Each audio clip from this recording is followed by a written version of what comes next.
This program is brought to you by Emory University.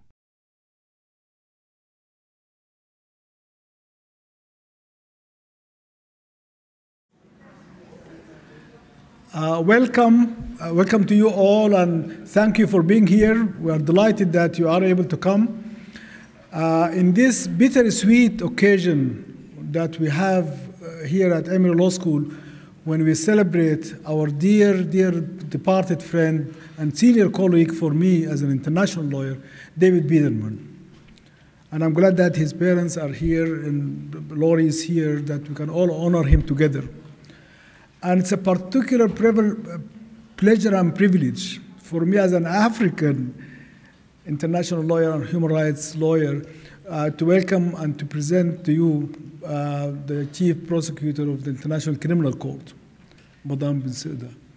And that task, the task of presenting our honored speaker, will be to our dean, my dean, Robert Shapiro, and then Madame Bensouda will present her talk, and then we'll have about 20-25 minutes with her permission for some questions and answers. And there will be a reception after that you can continue to enjoy after the talk. Robert.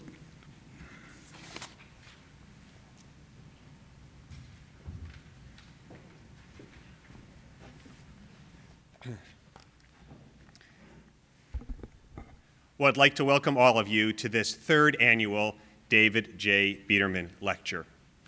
This distinguished lecture, of course, honors our dear departed colleague, David Biderman, the K.H. Geer Professor of Private International Law. I'd like to offer a special welcome to the family of David Biderman, to Laurie, and to David's parents, Jolene and Sanford. We're sorry that Annalise could not be here today. She is overseas following in David's footsteps. Special thanks also to Abdu Anaim, Laurie Blank, Edie Bridges, and Catherine Hinson for all their help in coordinating and arranging today's lecture. At Emory Law, we seek to advance the rule of law and promote positive social transformation through the students we educate, the ideas we create, the service we perform.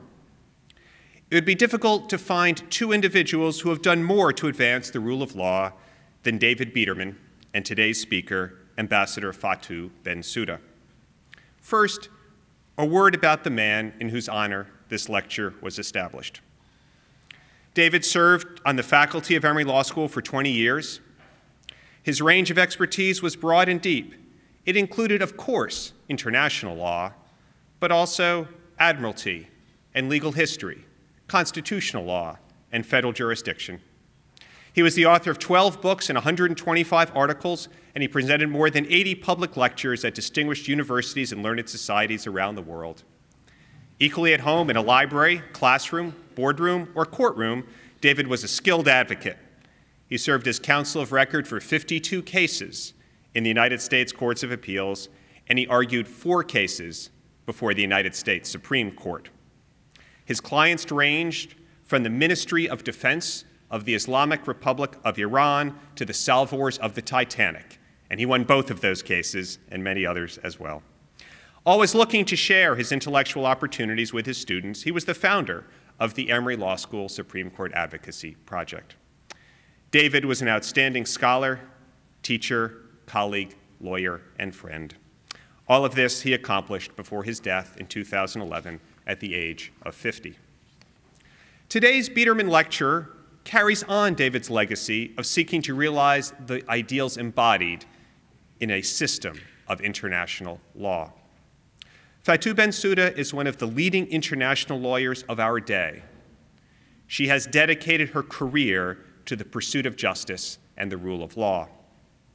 A native of the Gambia, Ms. Bensouda's legal education included a master's in law from the International Maritime Law Institute in Malta. Of course, we know maritime law was one of David Biderman's signature specialties. Ms. Bensouda served as the Attorney General and Minister of Justice in the Gambia before undertaking her remarkable international career.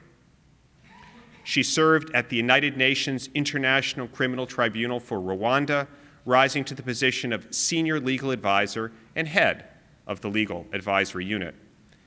She then joined the International Criminal Court, serving as the Deputy Prosecutor. In December 2011, she was elected by the Assembly of State Parties to serve as the prosecutor of the International Criminal Court. Ms. Bensouda also has served as delegate to United Nations conferences on crime prevention and the Organization of African Unity's ministerial meetings on human rights. She is the recipient of numerous awards, including the ICJ International Jurist Award, presented by the President of India, and several honorary degrees. In 2012, Ms. Bensouda was listed by Time magazine as one of the 100 most influential people in the world. As we note the 20th anniversary of the genocide in Rwanda, and as we survey humanitarian issues around the globe, we are reminded that peace and security remain aspirations of the international system. We also know that peace and justice must go hand in hand. Without justice, there will be no peace. The lessons of history are clear. Accountability and the rule of law are fundamental preconditions for promoting peace and international security. We are very fortunate that every day, Ms. Bensouda and her staff work tirelessly to advance justice around the world and to fulfill that promise of a global rule of law.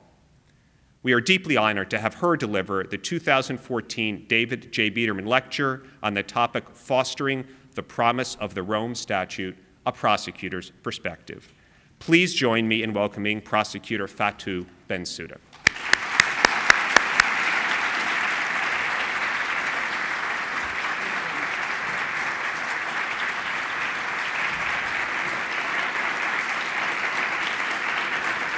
Thank you. Thank you very much. Ladies and gentlemen, it's indeed an honor and a distinct pleasure to be with you today.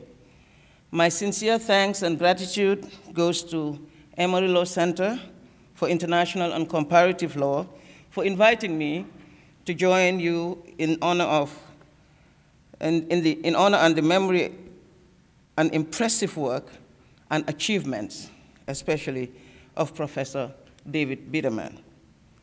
In particular, I want to acknowledge the warm reception and hospitality of Dean Shapiro and Professor Anaim, as well as the Biederman family. I am really honored to be amongst you this morning, I think. But let me also commend you for your interest in seeking to enhance your understanding of the work of this rather new actor, a new actor of change in international relations, and that is the International Criminal Court. I hope to share some thoughts with you on how this first permanent, independent, international judicial institution can bring positive change through the implementation of the international rule of law. As law students, as scholars, or experienced practitioners, this is something that I believe drives all of us. How to bring forth effective, positive, meaningful, and sustainable change to better our societies, our community. How do we do that? This is the promise of the Rome Statute, the statute that founded the Treaty of the International Criminal Court. This is the founding treaty of the International Criminal Court. And it is a promise of a world where the most serious crimes of concern to the international community as a whole, war crimes, crimes against humanity, genocide, and potentially, in the not too distant future, the crime of aggression, would be systematically investigated and prosecuted. A world where perpetrators of these egregious crimes, mass crimes, would not only be able to evade justice, a world where victims and survivors of these heinous crimes would have redress and recognition. Indeed, a world where such terrible crimes could be effectively punished and hopefully prevented by the strong and systematic enforcement of the rule of law. This is the promise that more than 120 states made to humankind in the summer of 1998 in Rome. When for 2 months, these states negotiated the Rome Statute, and eventually they adopted it in July of 1998. The Rome Statute aims to create a comprehensive and a global criminal justice system. Substantive law of the court has been codified in one detailed text, the Rome Statute. The content of different international conventions, such as the Genocide Convention, such as the Geneva Conventions, have been incorporated in this text, the Rome Statute. And elements of crimes have been meticulously defined.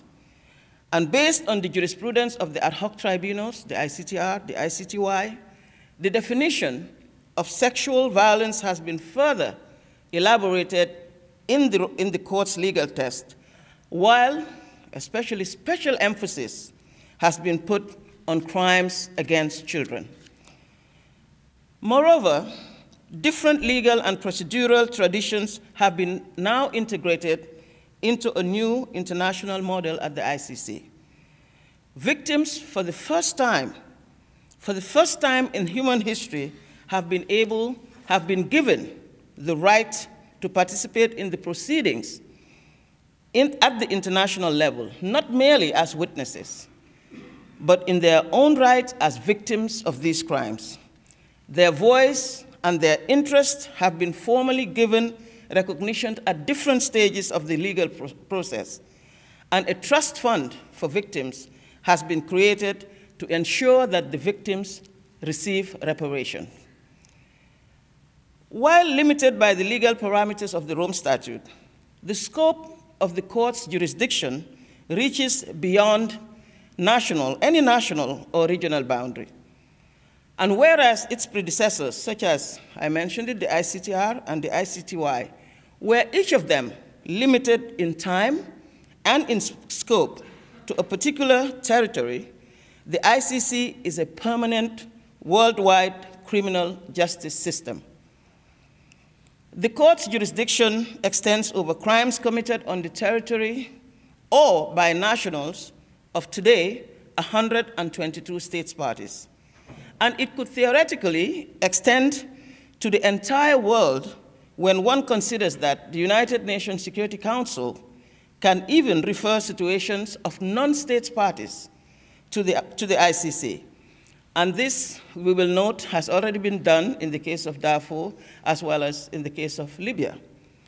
But even more important, and indeed an issue that was a subject of extensive debate in Rome, was the decision by states to give the prosecutor himself, in this case herself, the ability to trigger the jurisdiction of the court. By giving the prosecutor this power, this propriomotor power, to open investigations, the statute created a new autonomous actor on the international scene. This provision allows the prosecutor, subject to the control of judges, to act without an additional trigger from states or even from the UN Security Council, and ensures that the requirements of justice will prevail over any political consideration of states, resulting sometimes or most times in inaction. And this, I think, is a key defining provision for the new legal framework. Ladies and gentlemen, in 1998, all of these were ideas on paper. But in July of 2002, the Rome Statute entered into force. And what we now refer to as the Rome Statute system has become a reality. Today, after 11 years, this system of international criminal justice is in full motion. I keep on saying the Rome Statute system. I say this because we need to be clear. The Rome Statute didn't just create a court. Our building in The Hague, where the headquarters are, in the Netherlands, is only a small part of a much larger picture. The Rome Statute created a system of justice where national police, prosecutors, and judges of 122 states who are parties to the Rome Statute continue to have primacy in enforcing the provisions set in the Rome Statute. As the first line of defense, that is the national systems, they are responsible for investigating and prosecuting the crimes that are defined in the Rome Statute. They can assist one another in this exercise, benefiting from each other's experience and expertise, and thus contributing to increased accountability. And again, I say, the Rome Statute is not just a code. It is an independent, mutually reinforcing system of justice with a permanent international criminal court that complements national systems and is ready to intervene only. The court will intervene only if states are either unwilling or they are unable to act. As the statute gives the states this primary responsibility, this primacy over crimes for preventing and punishing atrocities, proceedings before the ICC, therefore, the ICC being a court of last resort, should remain an exception to the norm. Moreover, the court can only handle a limited number of cases. We cannot handle all the cases. And investigations will invariably focus on the individuals, the very few individuals who bear the greatest responsibility for the most serious crimes. The strength of the system that the Rome Statute has created, therefore, lies in the possibility of shared responsibility and complementary action between the court and the domestic judiciary. So complementarity is a key component, a key principle of the Rome Statute system. And for this system to function, it requires the strong and consistent engagement of a broad array of actors, including states, including international and regional organizations, and civil society, not to mention the important role that academia and universities can play in helping support the work of the International Criminal Court. Cooperation is indeed the second main pillar. I talked about complementarity, but cooperation is also very important. It's the second main pillar of the Rome Statute.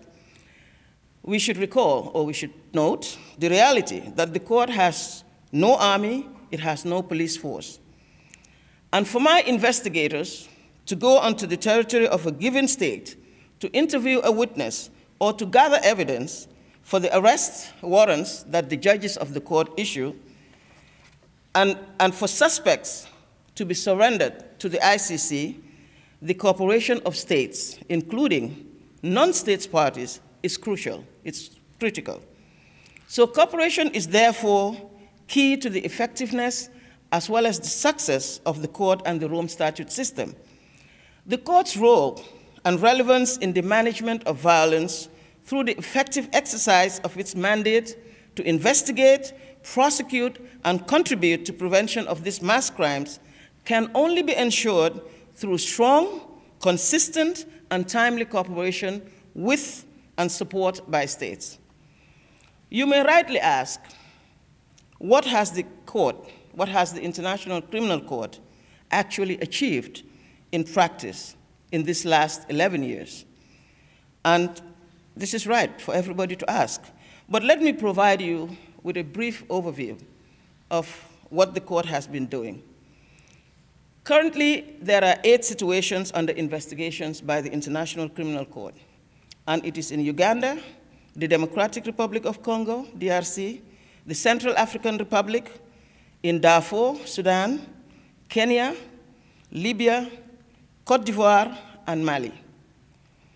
We have 21 cases before the judges, and 5 of these 21 cases are at the trial stage, and other 2 are at appeal stage.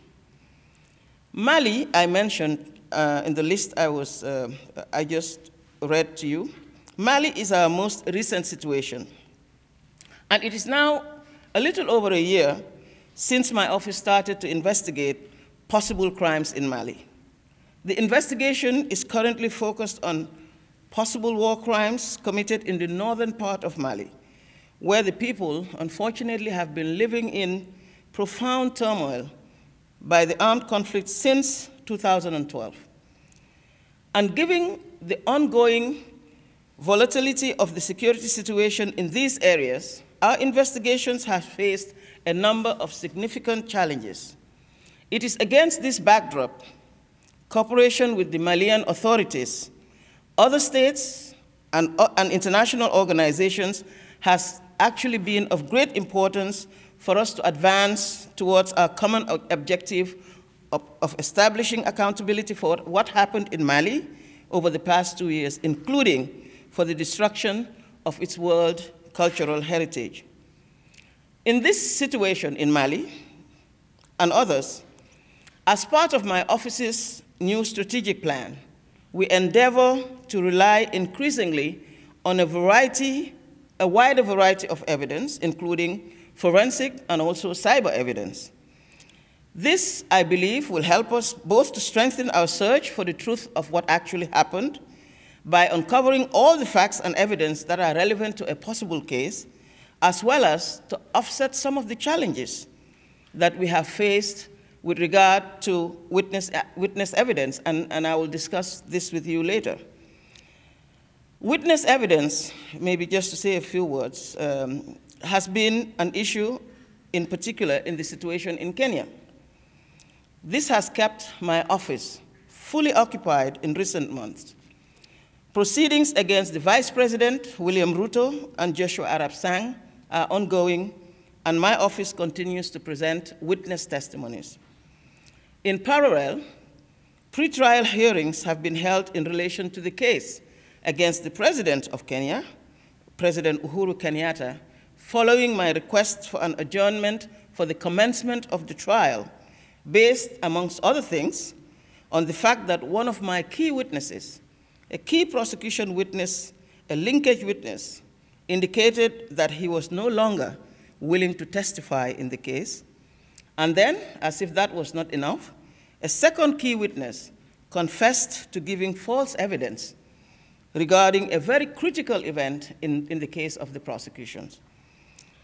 Although we have other crime-based witnesses, we have other insider witnesses, but in light of these two critical withdrawals, these two critical developments, we came to a conclusion, and we said that the evidence we have was insufficient to proceed to trial, at this stage at least.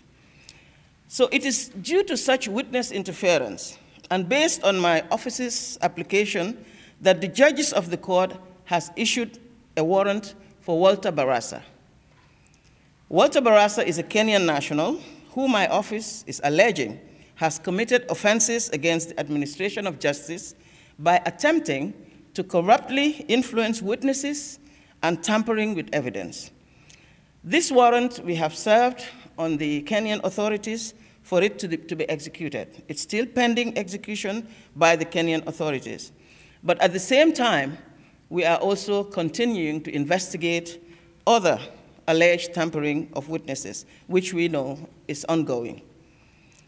We have seen an increase in the number of cases of this particular phenomenon, that is witness interference and witness intimidation. Across the situations, suspects seem to be determined. There is a great determination to frustrate the cases by bribing and or intimidating the witnesses.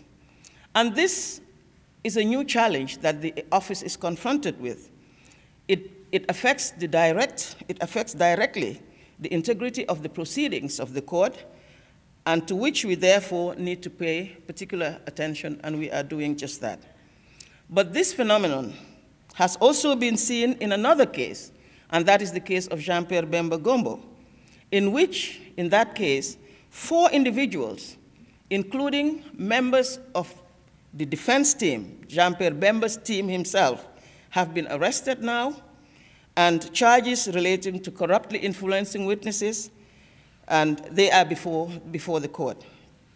The accused person himself, Jean-Pierre Bemba, who stands trial before the ICC for other offenses, seemed to be involved. He's implicated in this plan, which appears to be a bribery scheme that he was actually, we're alleging, he was coordinating from prison.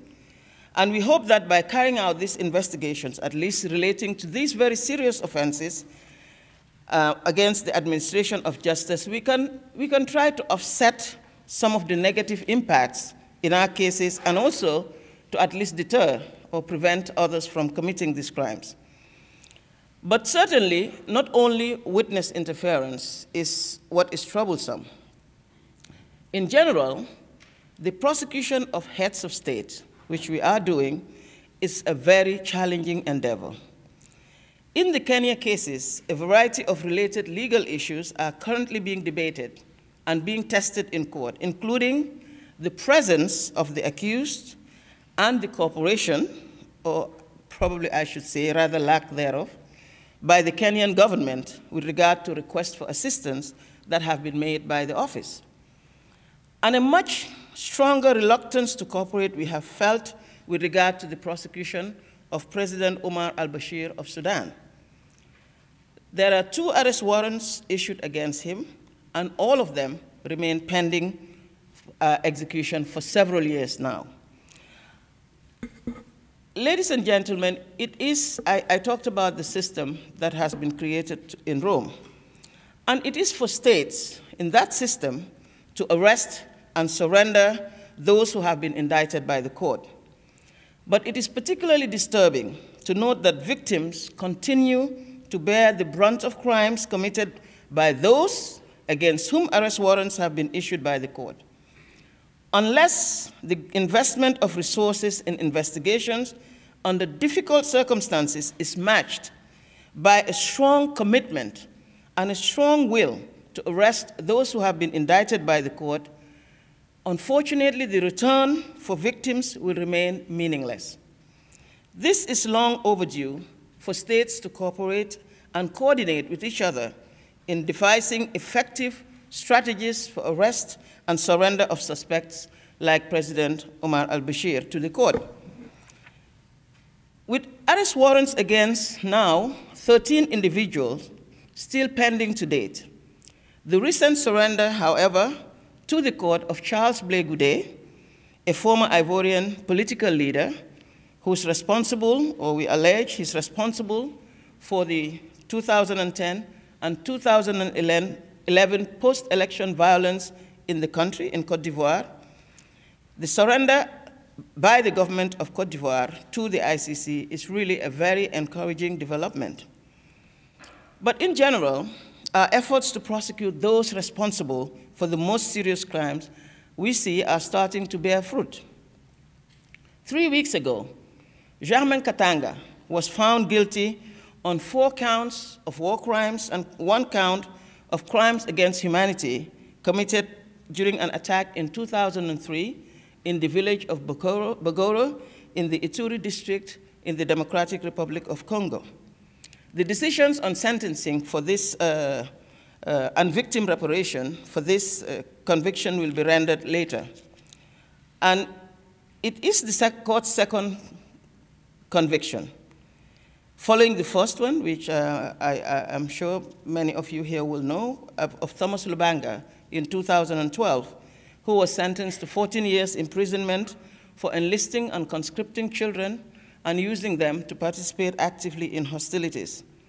There is a third Democratic Republic of Congo case against Bosco Ntaganda. We have just finished the confirmation proceedings before the judges, and we expect that the Chamber's decision will be rendered, in this case, at least before the summer recess. There is also the trial of Abdullah Banda. Banda was a commander-in-chief of the Justice and Equality Movement's collective leadership, and we are alleging that he was responsible for the attack against African Union peacekeepers at the African Union base in Haskanita, Darfur, and this trial is due to start in May, in fact, on the 5th of May. The case against former President of Côte d'Ivoire, Laurent Gbagbo, is also at the pretrial stage, and the judge's decision on the confirmation of charges, we've already done the confirmation of charges, so we're awaiting the decision there. In total, since the start of our operation, 30 arrest warrants have been issued against 25 individuals, 13 of which have been implemented. 2 of the arrest warrants have been withdrawn due to the death of those suspects, and 9 summonses to appear have been issued, which were all implemented. As you all know, summonses to appear require the voluntary appearance of the accused before the court, as different to an arrest warrant. 10 persons are in custody. They are ranging from a former head of state to a lawyer who is charged with corrupting witnesses. In addition to these activities, my office is assessing whether or not it should launch investigations into 9 situations which are under what we call preliminary examinations. And these situations are Afghanistan, Central African Republic, Colombia, Georgia, Guinea, Honduras, Nigeria, and the Republic of Korea, and the Union of Comoros regarding the Mavi Mara incidents.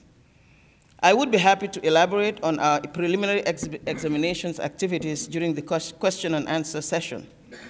But notwithstanding the above, I don't think it is sufficient to measure the successes of the ICC in terms of convictions and acquittals alone, or even the size of its active case docket.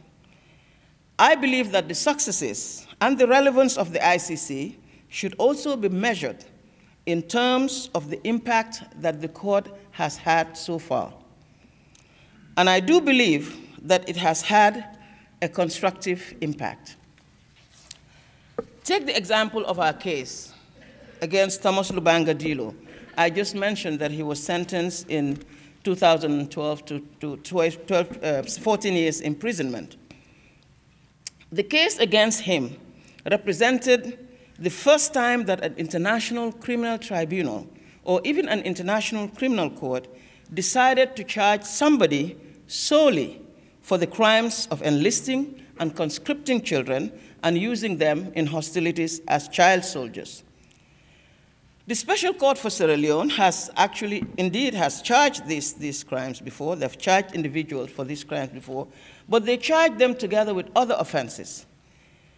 We, ICC, concentrated only on this war crime based on our conviction that we have to demonstrate to the world that this crime is serious. We need to bring the world's attention to the seriousness of this crime. To let the world know that a whole generation of children is being abducted and being destroyed, robbing these children of their right to live, their right to learn and play as children, and in many cases, depriving their countries and their communities of future leaders. When children are forced to undergo such traumatic experiences, it could lead to countless problems tomorrow. We all know that.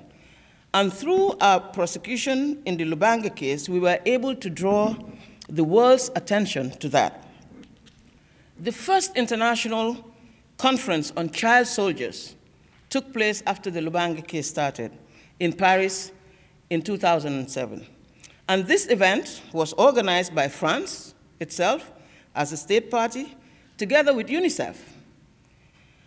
I think this was largely as a result of the attention our case had brought to the plight of child soldiers.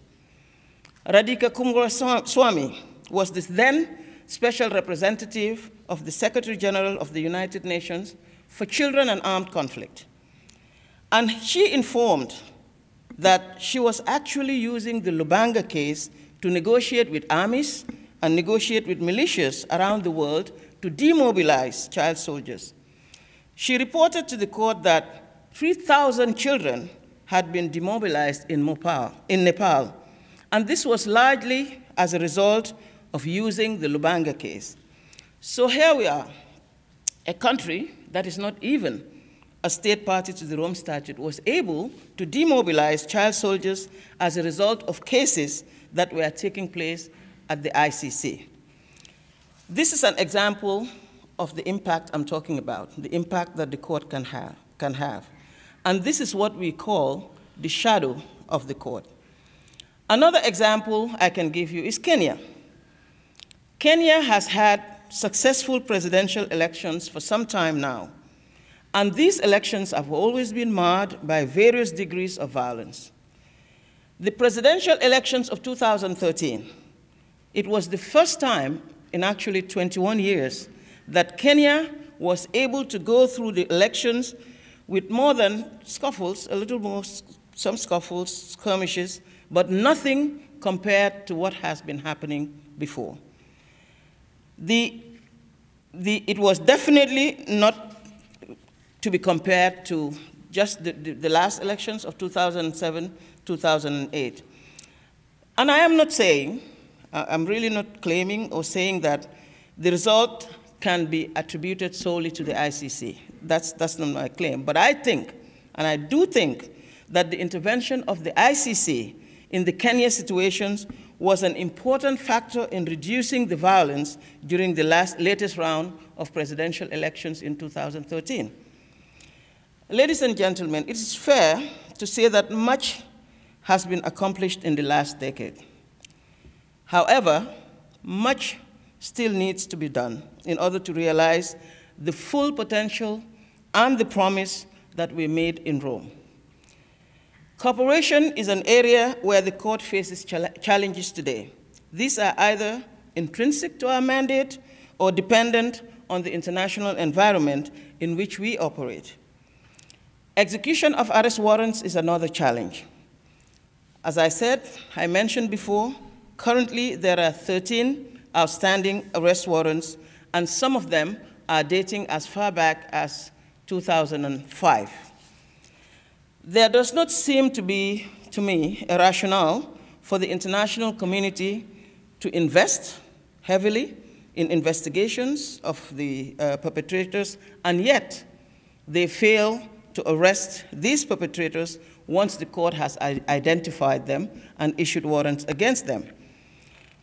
I think it is a very sad indictment on the international community that persons against whom warrants of arrest have been issued continue to commit crimes in the Central African Republic, in Darfur, and in the Democratic Republic of Congo and elsewhere. The development of arrest strategies to ensure the arrest and surrender of perpetrators should thus, I think, be a priority for states.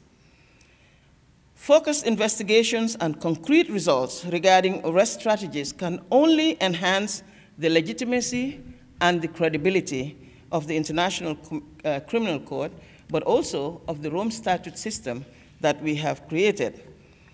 Arresting these individuals is the only way to send a clear message to criminals and would-be perpetrators, those who are thinking of committing these crimes, that they can have no place to hide.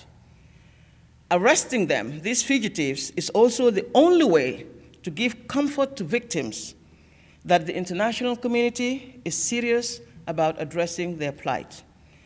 There is no doubt that the court, of course, not of its own doing, works in a political environment. We accept this. The court operates in highly sensitive and very complex situations where many interests are at play.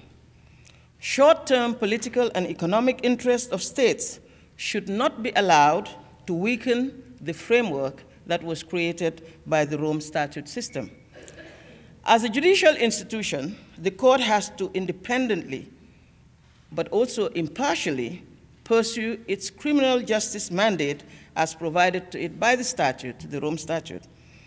And efforts to politicize the court, which we see happening, and even to detract it from its judicial mandate, should be resisted.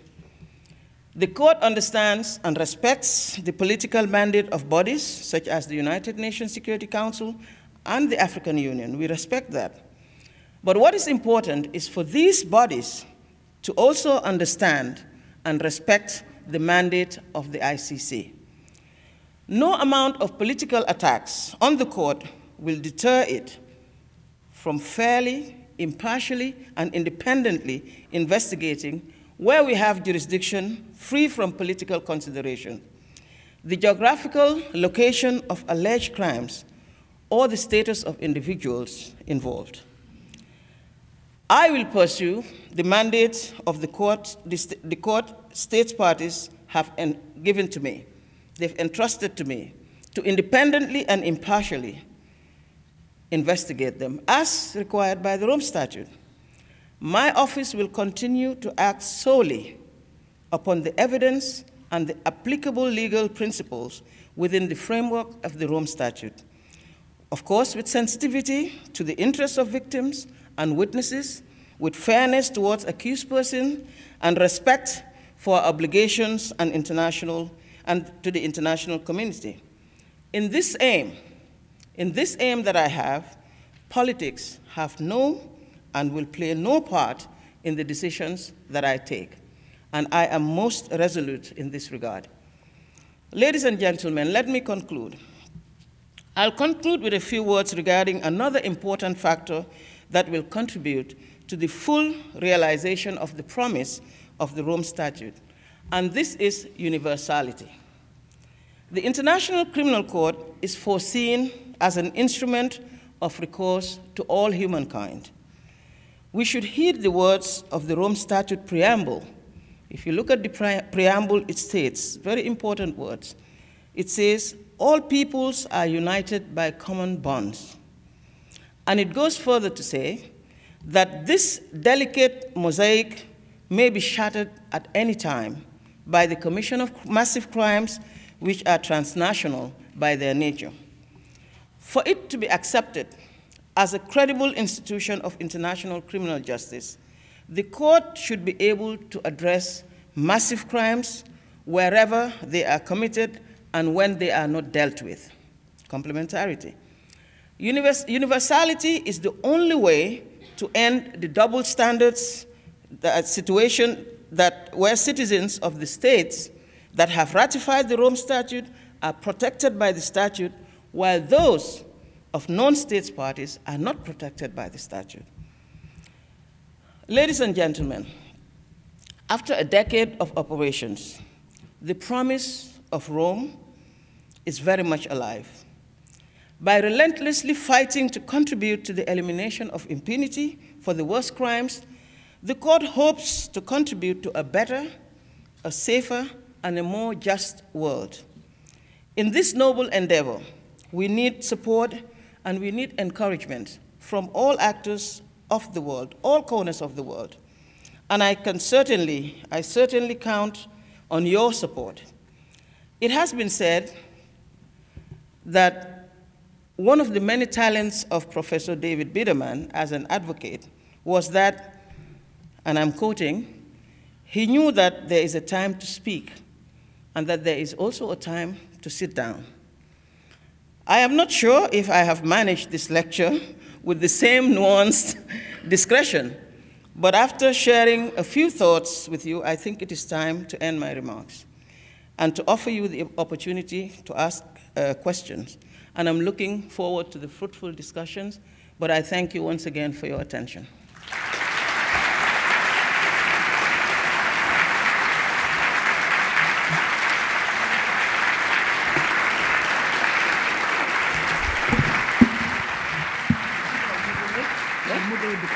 All right, okay. Okay, here you have it. Please make your questions brief and to the point so that we can get the most questions that we can within the time that the prosecutor had graciously agreed to give us. Yes? There's a mic in the back, I think. There's a mic. I probably will take this just to write them down. Good afternoon, everyone, and good afternoon, Ms. Bensouda. I am Dr. Dawuni from Georgia Gwinnett College. I am from Ghana originally, went to law school. Professor Kwenye here was the dean at the law school, and so I'm very privileged to have this opportunity to talk to you or ask a question and to see you. First of all, once again, thank you for the opportunity that you've given everyone to come and listen to such a wonderful speech.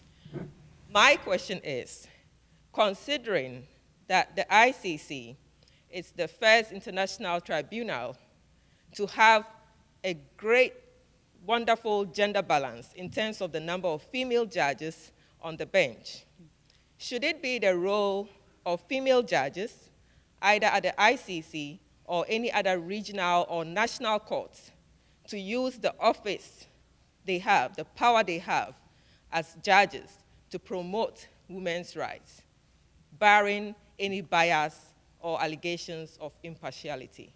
Thank you. One at a time? Yeah, go ahead, yes. Okay. We'll start taking one by one. Yes. If you get too many, then we can take several at a time. Thank you very much for that question. And also congratulations on your achievements. I'm happy you're here today.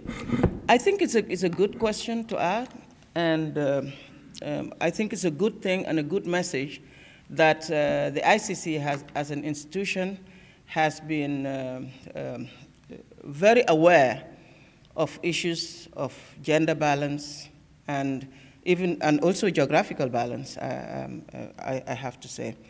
But I think that probably it may. Could you repeat the question, Cesar? They didn't hear the question. The question, I think, was that considering that the ICC is the first international institution with so many women as judges in the bench, I think a good gender balance, it said. I'm just paraphrasing. I didn't write down the whole question.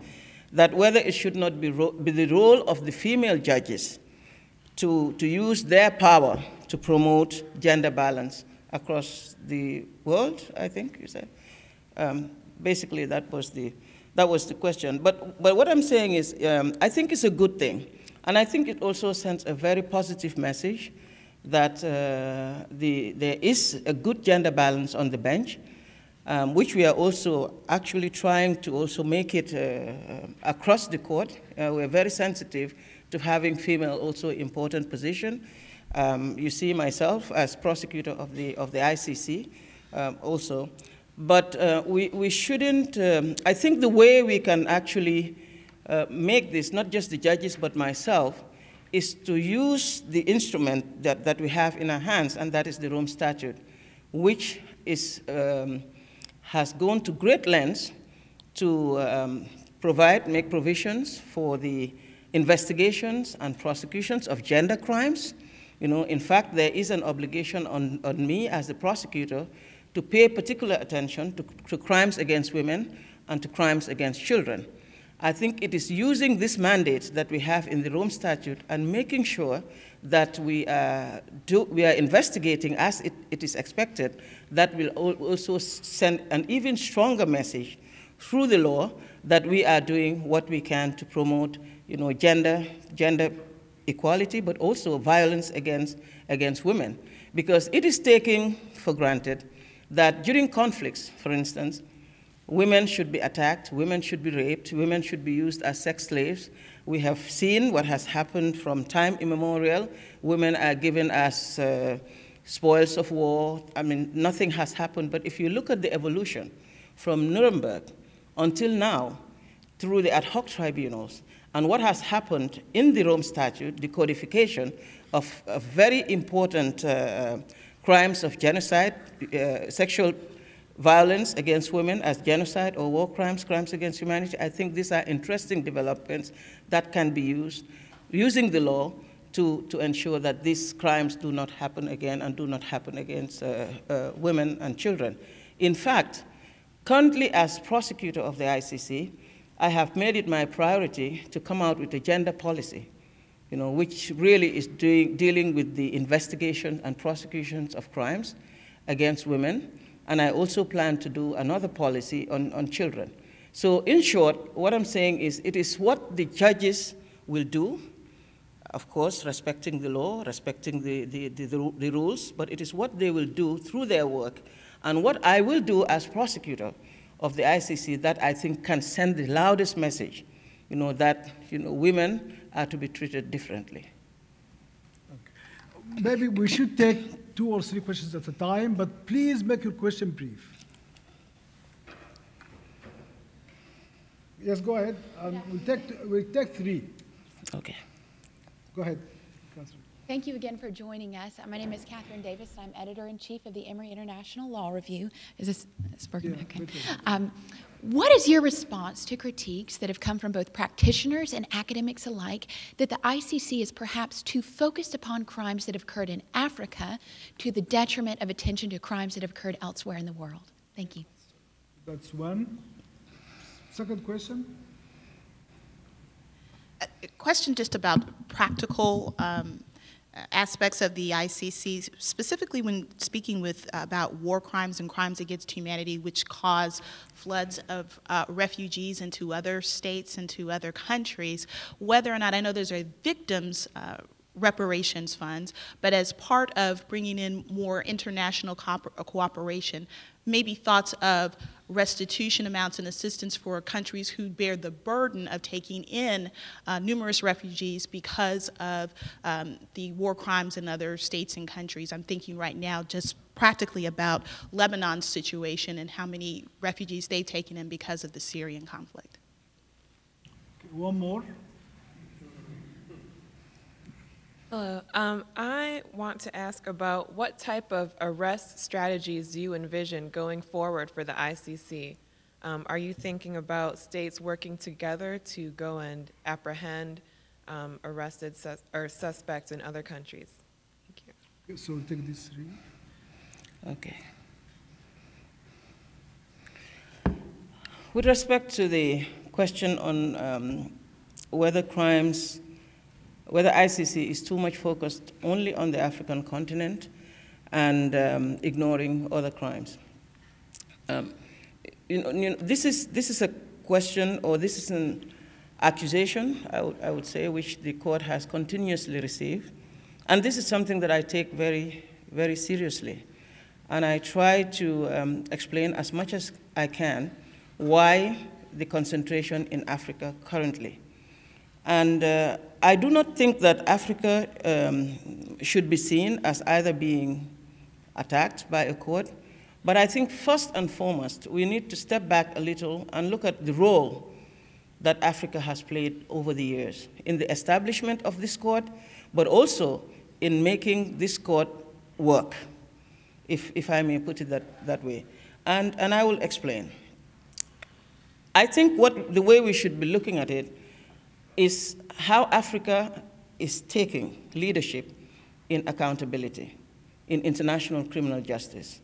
We should not downplay that. We should not ignore that. And if I just explain to you briefly what has happened over time with the cases and with Africa, maybe you will understand what I mean. Firstly, going back to the establishment of the ICC. We all know that, and I see in the audience some people who I think have the authority to support what I'm saying. We all know that Africa played a big part in the establishment of the ICC. The last push to get the 60-member ratification for the ICC to come into existence was largely mobilized by the African states. The first diplomatic conference leading to Rome was held in Senegal. In fact, it was at the time at the support of the then president of Senegal, President Abdou Diouf. But again, the first state to ratify the Rome Statute is an African state, and that is Senegal.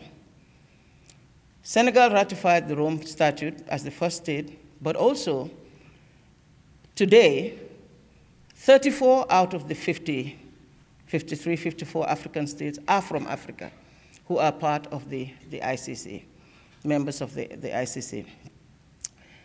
The cases that are before the ICC, in total, as I said in my presentation, are 8 cases that now actively ICC is investigating and prosecuting.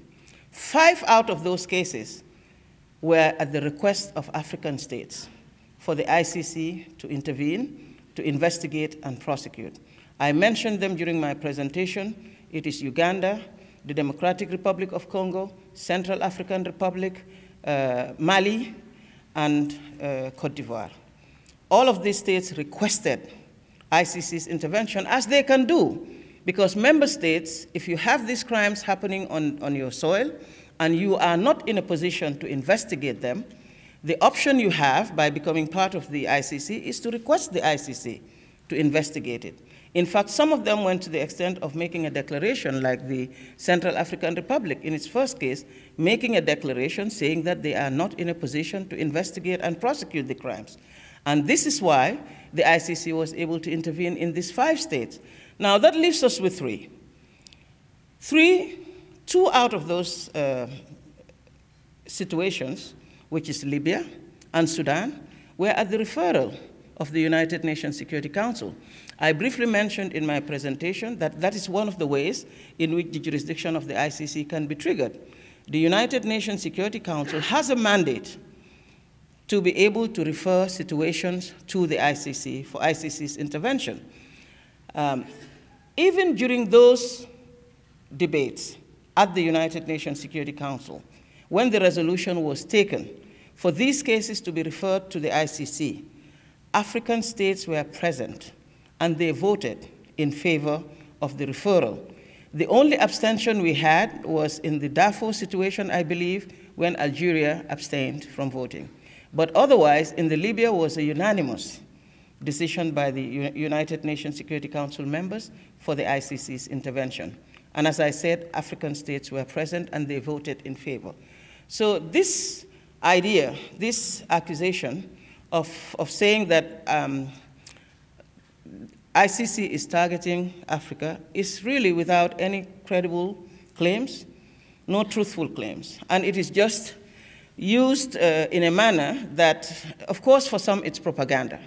You know, for those who want to paint the ICC in a bad light will say that ICC is only focusing in Africa and not in other situations. Now, coming to not being able to interfere in certain situations, and maybe you are talking about other crimes, and you have perhaps Syria in mind, which we all know what is happening there, and every time I get this question, why are you intervening in Syria?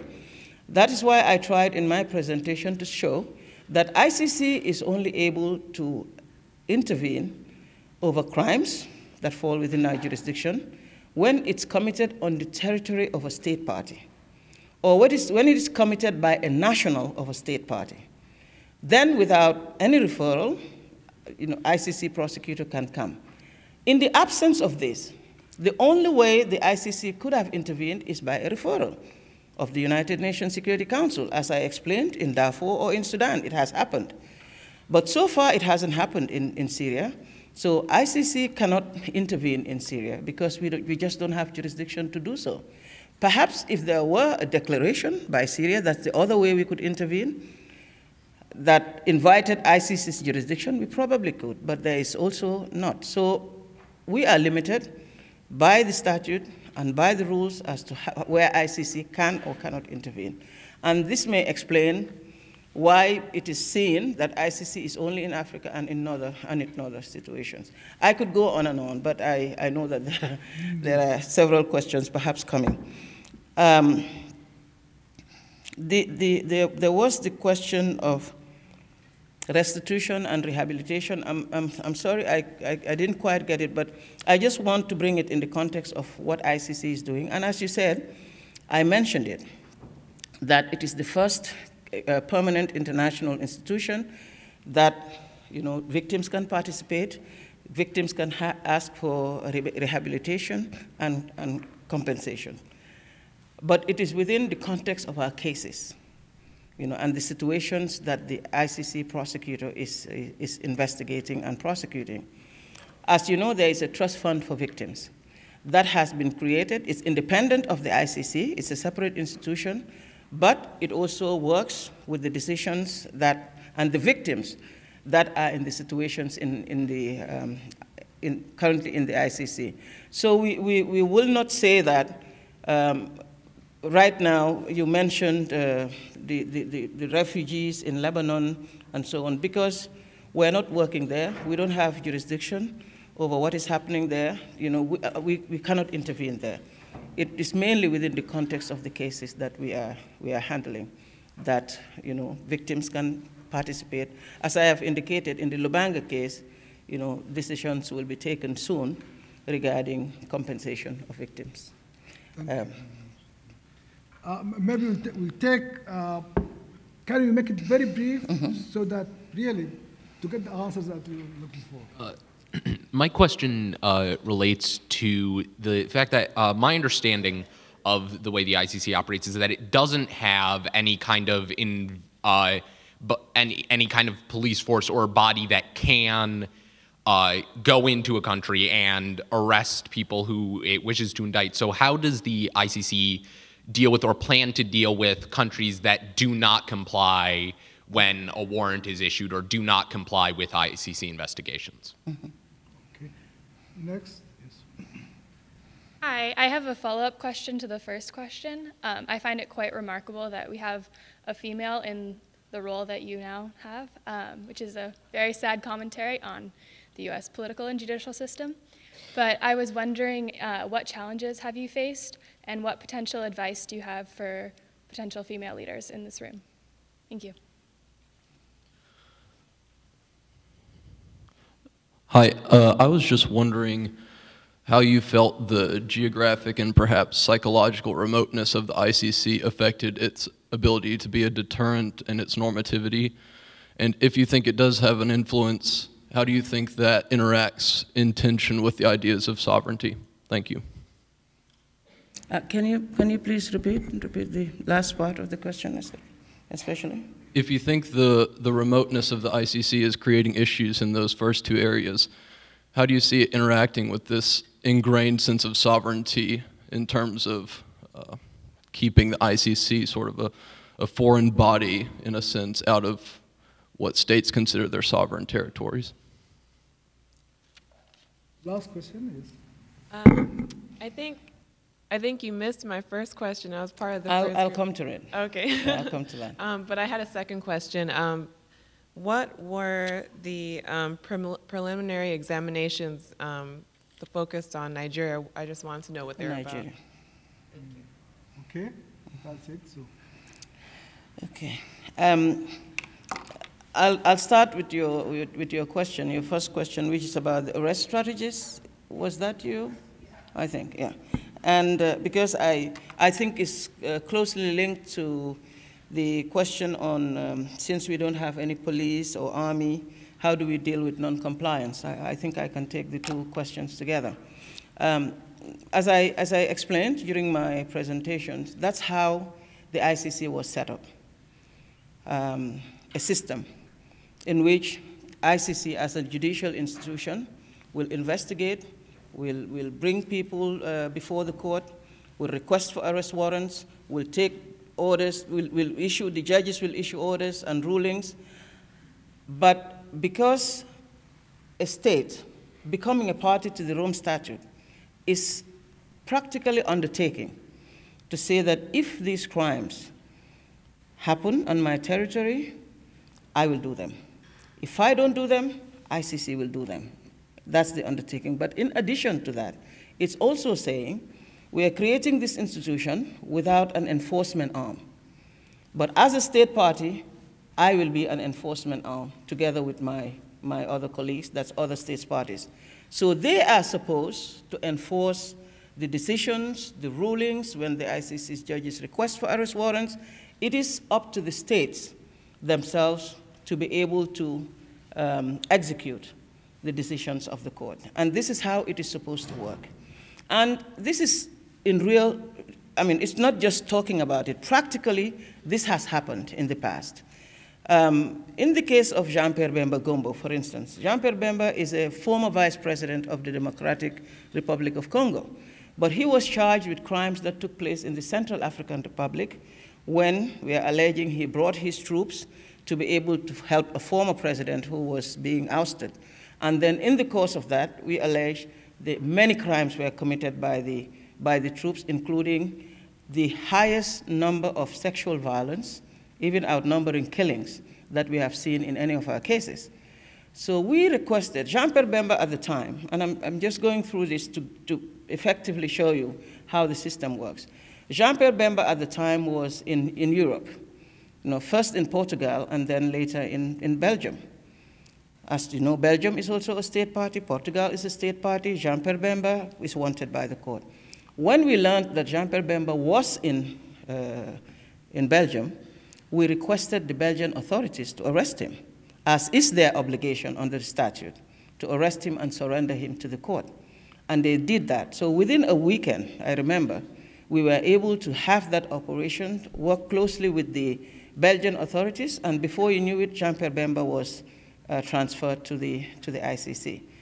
Today, the Democratic Republic of Congo has actually surrendered Lubanga, Katanga, Ngujolo, Arido, about 4 or 5 of their nationals already at the request of the ICC. So it happens. It is the responsibility of states parties to make that arrest happen. And this brings me to the second question, which talks about where states would not do that. And of course, this has happened to the court, where we issue arrest warrants and the person is not arrested by the court. It has happened a few times already. What we do under those circumstances, of course, is to, depending on whether we got the referral from the UN Security Council or it was perhaps a referral by the state themselves, what we have done in the case of President Omar al-Bashir, I take as an example, we informed the court initially, that is my office will inform the court that President Bashir intends to travel to a particular country. And then the chamber will issue a decision. But also, the president of the Assembly of States Parties will also weigh in, you know, and eventually they will issue out, the court will issue out decision asking, for instance, the country why they are not able to arrest President Bashir if it goes there. I guess what I talked about, arrest strategies, is that you find that this is happening. This is happening, and of course, President Bashir, for instance, is pushing the envelope, and he's going to states that are parties to the Rome Statute, you know, and is not being arrested. So this is why I said that the challenges are there, you know, and that is why I talked about strategies, because it is not for the office of the prosecutor to tell the states what they should do. I think the states should come together, you know, as to make this system work by thinking about what strategies they need to put in place, you know, to assist the court to get bodies. Because if the court is not trying these people who are indicted, if bodies are not brought before the ICC, there is no case before the ICC. So it's important. But as you can see, with the statute, there's just so much we can do, you know, by reporting that this is happening and asking the chamber. And I report to the UN Security Council, you know, twice a year in the case of Sudan, for instance. And I bring up this because, as you remember, that case was referred to the ICC by the UN Security Council. And I urge them to be able to do something more to assist the court to get people before, you know, before the ICC. The challenges for the court are many challenges, and I think I can spend the whole evening telling you. But just in brief, I think I've mentioned the issue of cooperation. It's a big challenge for the court. If we do not have cooperation, the effectiveness of the ICC will be affected. Another challenge that we face is politicization, and I think we have already discussed that. We have seen recently, especially last year, you know, what happened, you know, with the African Union and the attempts that are being made at various levels to politicize the court. And what it is, I've several times said that the court will not give considerations to politics or trying to create geographical balance or what have you. The court is, the office will move based on the statute and based on the rules, and the evidence, of course, that we collect. And that is what will guide what we do.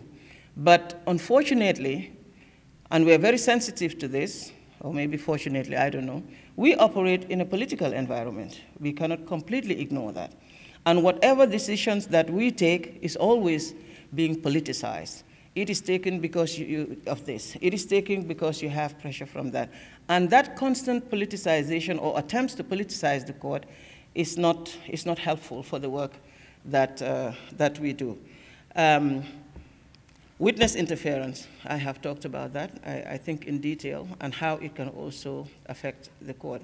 Resources is another challenge that the court faces. When I assumed office, I had to go back to the Assembly of States Parties, this is a governing body, to tell them, clearly the difficulties that the office is facing in terms of resources and to be able to do our work effectively.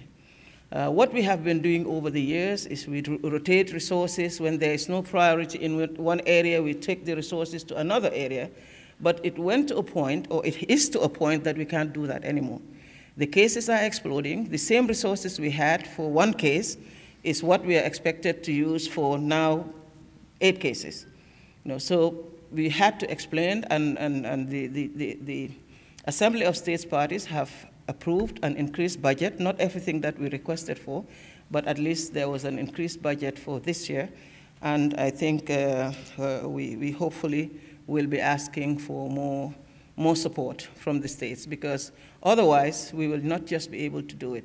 We have to remember that investigating at the international level is very complex. You are faced with all sorts of challenges.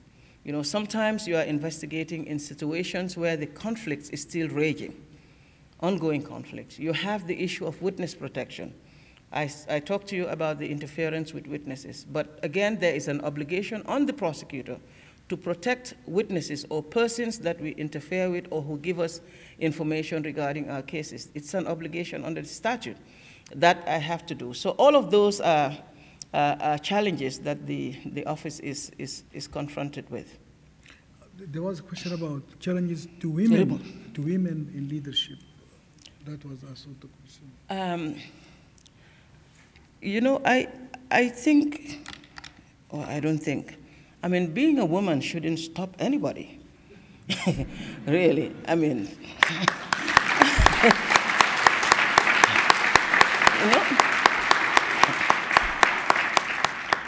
Of course, they always ask me, as an African, as a woman, and I say I am very proud to be a woman. I'm also very proud to be an African. But I think while this is very important for me, this is not what I need to do this job. And what I need are my experience, my qualifications to do this work, my determination to do it, and of course, the commitment and integrity. I think this is what we know, what we should be thinking about. In all that we do, I believe we have to realize the importance of what we do, not just to ourselves, but for other people. In my instance, I am always having at the forefront of my mind the victims of these crimes. All victims of these crimes, but particularly the women victims of these crimes. They're always uppermost on my mind. And what I constantly tell to myself, what more can I do within my mandate to improve that? What more can I do to deter that? These are the ideas that inform what I do from day to day. And most of the time, I don't consider gender. I don't consider whether I'm a woman or a man. I think what is important is what you are able to do. And I can assure you that each and every one of us have a lot to contribute to make this world better. Thank you.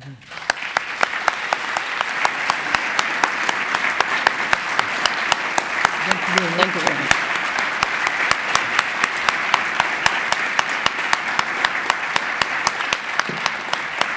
Thank you.